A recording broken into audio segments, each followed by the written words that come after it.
lagi dengan saya Miss Yanti. Nah, di video kali ini saya ingin mengajar materi tentang simple past. Tapi ada yang berbeda karena saya tidak sendirian. Saya ditemani oleh suami saya. We're just kids when we fell in love, not knowing what it was.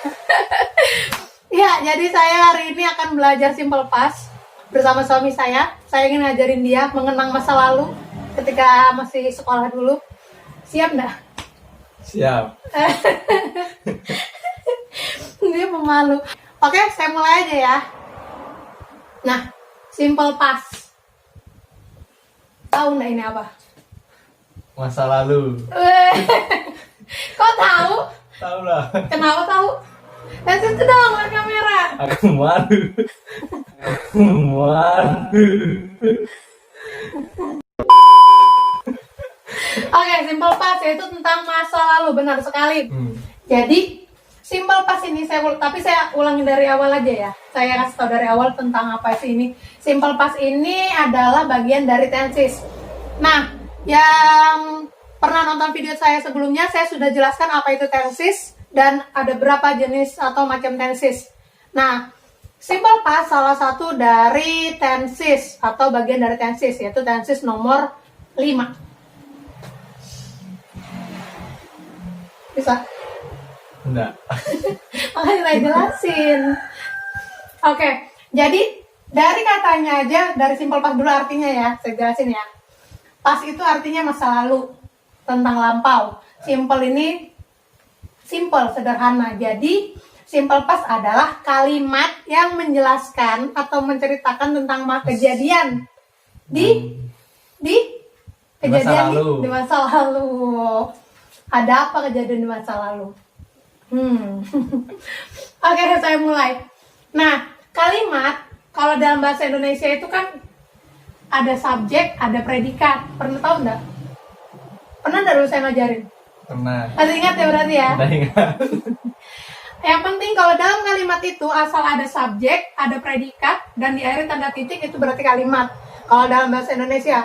Kalau dalam bahasa Inggris, asal ada subjek, ada verb, dan diakhiri dengan tanda titik, itu juga bisa kalimat. Nah, di dalam simple past, kata kerja yang digunakan adalah kata kerja yang Dua. Iya.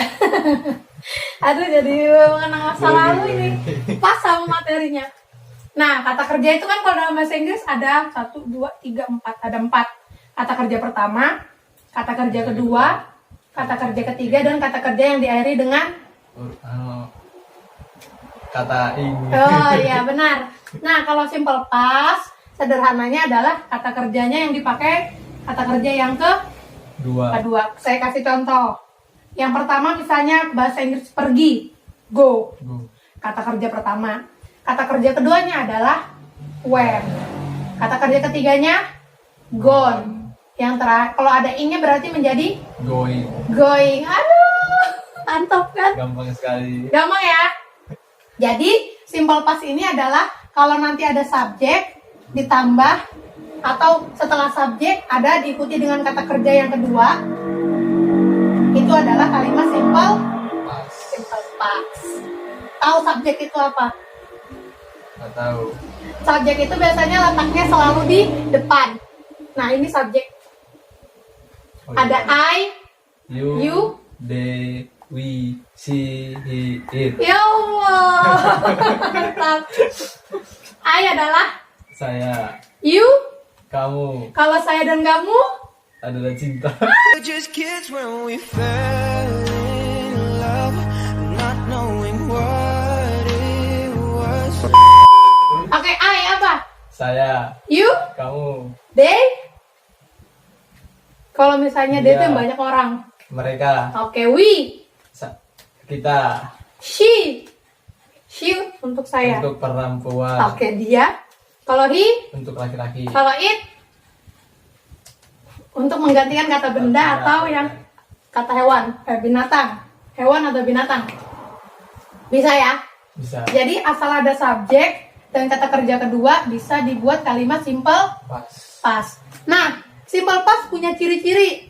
Ciri-cirinya kalau misalnya di kalimat itu ada yesterday, kemarin, last week, minggu lalu, last year, tahun lalu, last night, tadi malam, a few minutes ago, beberapa menit yang lalu, a month ago, sebulan yang lalu, just now, tadi, atau di kalimatnya ada was, were, did misalnya. Pasti tidak diragukan lagi, itu pasti simple Past. Oke, ini dari sini sampai sini tadi dinamakan kalau dalam bahasa Inggris time side signal. Ya, jadi kalau dalam kalimat nanti masnya ketemu kata-kata yang seperti ini, itu pasti simple past, berarti menceritakan masa. Lalu. Oke, bisa dimengerti di sini mas? Bisa. Lanjut ke kalimat, oke? Nah, kita coba bikin kalimat. S-nya itu subjek, kata kerja kedua kita masukkan, kemudian kasih objek. Langsung aja, nggak usah pusing. Rumus di sini adalah tujuannya untuk membantu kita membuat kalimat agar tidak terbolak-balik. Kan kadang Indonesia dan bahasa Inggris kalau bikin kalimat suka terbalik-balik kan. Nah, jadi kalau ada ini enak kita buat kalimatnya. Langsung subjek, coba kita masukkan dari sini, pilih, terserah. You. Kenapa kamu? You. Kemudian setelah subjek, kata kerja keduanya kita masukkan dulu yang ini dulu contoh. Berarti kata kerja kedua yang mana? When. Oke, masukin when. Apa sih artinya nih? Go. Pergi. Oke, berarti pergi. Kamu pergi kemana? Sekolah misalnya. Pergi ke sekolah ya. Berarti you went To to. school. Iya. Kasih the biar enak sebutannya. Akhiri dengan tanda titik. Jadi kamu pergi ke sekolah. Berarti bisa kita tahu kalau ini pergi ke sekolahnya kapan? Kapan hari ini, kemarin kah? Kemarin. Iya, jadi biarpun di sini kita nggak pakai yesterday, misalnya mau ditambahin yesterday boleh. Misalnya nggak pakai yesterday, kita juga bisa tahu dari lihat kata kerjanya aja. Oh, dia perginya nggak mungkin hari ini atau besok, perginya pasti kemarin. Ini pasti simple. Pas. Oke. Bisa ya? Bisa. Lanjut ya? Lanjut. Oke. Kalimat negatif. Masukin subjeknya dulu. Mana subjeknya tadi? You. Masukin you. Ini ada did di sini. Nggak usah diapa-apain, langsung taruh aja. Ada not, masukin juga. Apa fungsinya did sama not di sini? Tidak. Oke, ya Allah. Masih ingat ya waktu saya ajarin? Masih. Tidak. Kamu tidak ngapain tadi di sini? Tidak pergi. Nah, pergi. Tapi di sini kata kerjanya pertama, ini kata kerja kedua. Kenapa? Memang seperti itu. Jadi nggak usah dipusingkan. Jadi kalau kalimat positif, kata kerja kedua. Kalau kamu atau kalian semua mau bikin kalimat negatif, setelah did not, kasih aja kata kerja pertama. Nggak usah pusing. Berarti kata kerja yang pertama dari when apa? When. Ini kan when kata kerja kedua. Oh, iya.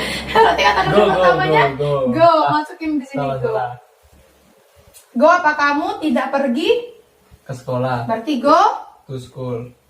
to To the school. school. Yesterday-nya boleh dimasukin, boleh enggak. Lanjut kalimat tanya. Ya. Kamu pergi ke sekolah kemarin misalnya kan boleh. Kamu tidak pergi ke sekolah. Di sini berarti apakah kamu pergi ke sekolah? Kita masukkan aja. Di sini ada did. Taruh aja didnya, nggak usah masalah. Ditaruh di sini. Did. Kemudian, woi, lanjut. Hebat sudah. Go. Oke, dari mana go? Kenapa go? Papuan. Go baru? To the school. Apakah kamu pergi ke sekolah? Nyaringin dong suaranya. Apakah kamu pergi ke sekolah? Yes. Yes, bisa, betul. Jadi betul ya. Jadi kalau mau buat kalimat simple past nggak usah pusing. Kita tinggal lihat formulanya atau rumusnya. Tinggal kita susun aja, nggak usah. Gampang sekali. Gampang ya? Gampang ya. Tapi ngomongin masa lalu, pengen nanya deh jadinya. Oh, nanya apa, Bu? Ibu lagi.